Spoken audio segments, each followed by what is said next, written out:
nakama, selamat datang di channel Anime OB. Yuk, sebelum masuk ke pembahasannya, jangan lupa like video ini ya bosku. Like dari kalian akan menambah semangat Mimin untuk terus memberikan informasi terbaru mengenai One Piece pada nakama semua. One Piece chapter 1134 kali ini mendapatkan judul Perpustakaan Burung Hantu. Selain itu, di chapter ini juga kita mendapatkan sebuah color spread yang memperlihatkan kelompok bajak laut topi jerami yang sedang mengendarai robot Franky raksasa yang terbang di atas lautan. Nah, menurut Redon, tema color spread kali ini merupakan penghormatan kepada Kozuki Yao selaku seiyuu dari Franky yang telah mengumumkan untuk mengundurkan dirinya dari perannya mulai hari ini. Kemudian setelah itu masuk pada inti cerita. Di awal chapter diawali dengan memperlihatkan Luffy yang secara resmi berterima kasih kepada Saul karena telah melindungi Nico Robin. Menariknya, Luffy menggunakan cara berbicara Yakuza.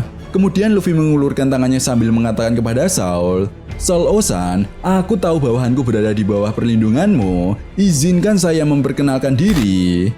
Tepat di momen ini juga, seluruh kru bajak laut topi jerami kecuali Zoro dan Jinbe mulai menangis sambil berpikir bahwa mereka akan melindungi Nico Robin selamanya. Saul lalu berterima kasih kepada kelompok bajak laut topi jerami karena telah melindungi Robin. Sementara itu di sisi lain, Lilith kemudian memperkenalkan dirinya kepada Saul sebagai Vegapunk. Lilith lalu meminta kepada Jinbe untuk mengeluarkan salah satu kotak mesin yang dibawanya dari Egghead, di mana kotak tersebut berisi sebuah kapsul yang tersegel dengan stiker yang bertuliskan Vega. Nah, setelah Lilith membuka kapsul tersebut, kloningan Dr. Vegapunk lalu muncul. Jelas hal ini pun membuat kelompok bajak laut topi jerami sangat terkejut. Lilith lalu menjelaskan bahwa kloningan Vegapunk ini berbeda dengan satelit yang lainnya. Ini adalah sebuah replika yang lengkap dari Dr. Vegapunk, di mana replika inilah yang pernah mengunjungi Elbaf 20 tahun yang lalu. Ya, menurut Lilith, alasan kenapa Dr. Vegapunk melakukan hal tersebut agar pemerintah dunia ketika itu tidak curiga jika Stella tiba-tiba meninggalkan Labo Fest selama beberapa bulan. Lilith juga menegaskan untuk mengeluarkan kloningan ini dengan aman, maka dia harus menaruhnya di media nutrisi. Tetapi sayangnya saat ini tidak ada mesin untuk mengeluarkannya dari kotak dengan aman. Itu sebabnya rencananya Lilith akan tinggal di Elbaf dan membangun laboratorium baru untuk menghidupkan kembali Dr. Vegapunk dengan tubuh kloningan ini dan juga menyembuhkan Kuma. Di sisi lain, Bonnie yang mendengar penjelasan dari Lilith pun tampak sangat senang. Kemudian setelah itu, para raksasa berencana untuk memberikan tur sekolah kepada kelompok bajak laut topi jerami. Sementara Saul, Robin, Chopper, Lilith, dan Bonnie pergi ke perpustakaan burung hantu. Nah, di momen ini mereka kemudian berpisah dan kita pun diperlihatkan kelompok dari Luffy yang bertemu dengan beberapa anak kecil yang sedang bermain di dekat mata air prajurit. Sebelum berangkat tur sekolah, Usopp kemudian bertanya apakah mereka juga berniat berlayar suatu hari nanti untuk menjalani petualangan mereka dan melawan beberapa penjahat. Salah satu raksasa pendamping mereka pun kemudian menjawab bahwa hal tersebut sudah bukan menjadi tren lagi.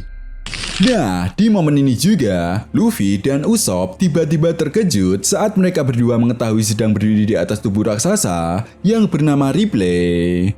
Ya, Ripley diperlihatkan sedang tergeletak di lantai.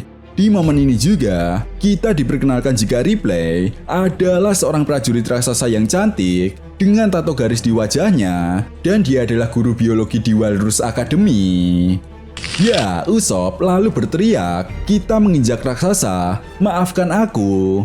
Ripley lalu menjawab, "Jangan khawatir, ini tidak berat kok. Kamu pasti terkejut kan? Prajurit Elbaf pernah membuat kekacauan di seluruh dunia, di mana itu terjadi 100 tahun yang lalu. Tetapi tenang saja, ini bukan era kekerasan, penjarahan, atau perang lagi." Ripley juga menjelaskan bahwa anak-anak di Walrus Academy lebih sopan dan damai dibandingkan dengan anak-anak lain di Elbaf. Hal ini karena sekolah tersebut mengikuti keinginan mendiang Raja Harald. Ya, Ripley juga menegaskan bahwa Raja Harald ingin menjadikan negeri ini sebagai negeri dengan cinta damai yang melakukan perdagangan dan negosiasi, bukan lagi soal perang.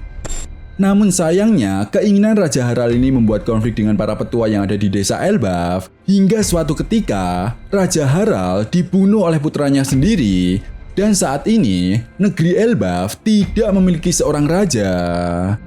Sin pun kemudian berganti dan memperlihatkan kelompok dari Robin.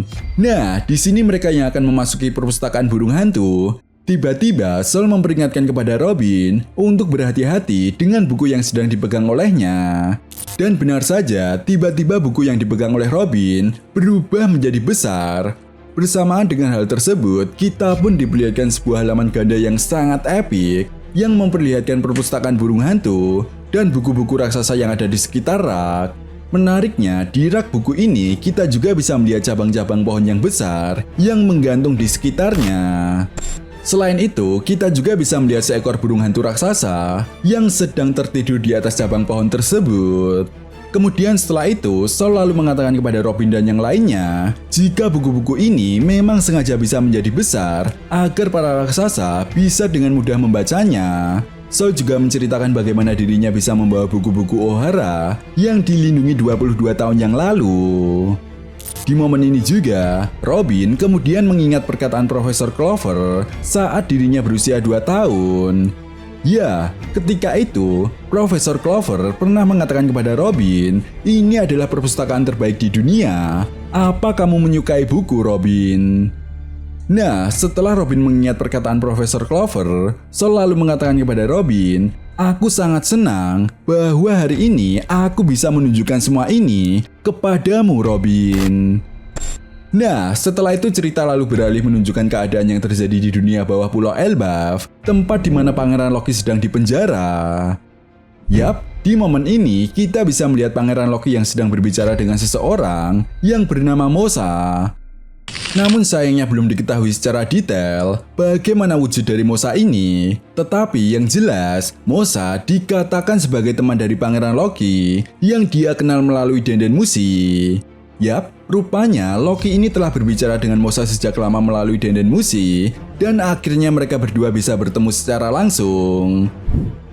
Nah, dalam pertemuan perdananya kali ini, Loki mengatakan kepada Mosa, Mosa, apa kau masih trauma dengan pengalaman mengerikan yang kau ceritakan kepadaku?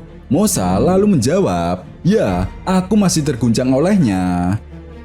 Loki lalu mengatakan, jika aku ada di sana, aku akan membunuh mereka semua untukmu, Mosa.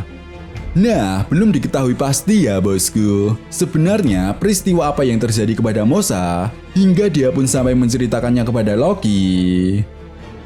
Setelah itu, di akhir chapter, Sin pun kemudian berganti dan memperlihatkan kembali suasana di desa, tempat di mana para raksasa sedang menyiapkan pesta untuk menyambut kedatangan kelompok bajak laut topi jerami.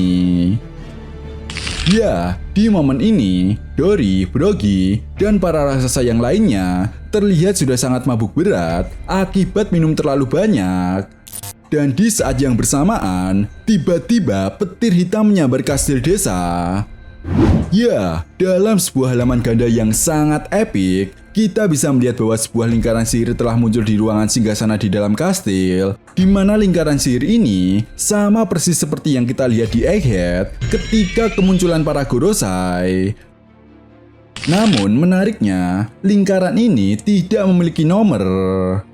Yap, di momen ini kita bisa melihat ada dua orang yang mengenakan jubah hitam muncul sambil berlutut. Yang lebih gilanya lagi, salah satunya sangat mirip seperti Seng yang ada pada chapter 907 ketika bertemu dengan para Gorosei. Sedangkan yang satunya tampak seperti wanita dengan perban yang menutupi mulutnya, dan rambutnya pun terlihat menutupi mata sebelah kanannya. Nah, chapter pun kemudian ditutup dengan pesan dari sang editor yang mengatakan, kita punya penjajah. Well, overall, chapter yang benar-benar gila ya bosku. Selain informasi awal tentang Pulau Elbaf yang dijelaskan di chapter ini, kemunculan sosok yang mirip seperti Zhang ini pun menjadi sebuah tanda tanya besar di kalangan para fan One Piece. Apakah mungkin dia adalah kembaran dari Zhang? Atau justru dia adalah Zhang itu sendiri? Oke, next akan kita bahas ini ya bosku, di segmen analisa chapter 1134. Nah, itu tadi merupakan review One Piece chapter 1134. Jika kalian punya pendapat lain atau teori tentang pembahasan kali ini, silahkan tuliskan pendapat kalian di kolom komentar ya bosku. Oke, sampai di sini dulu pembahasan kita kali ini, and see you next time.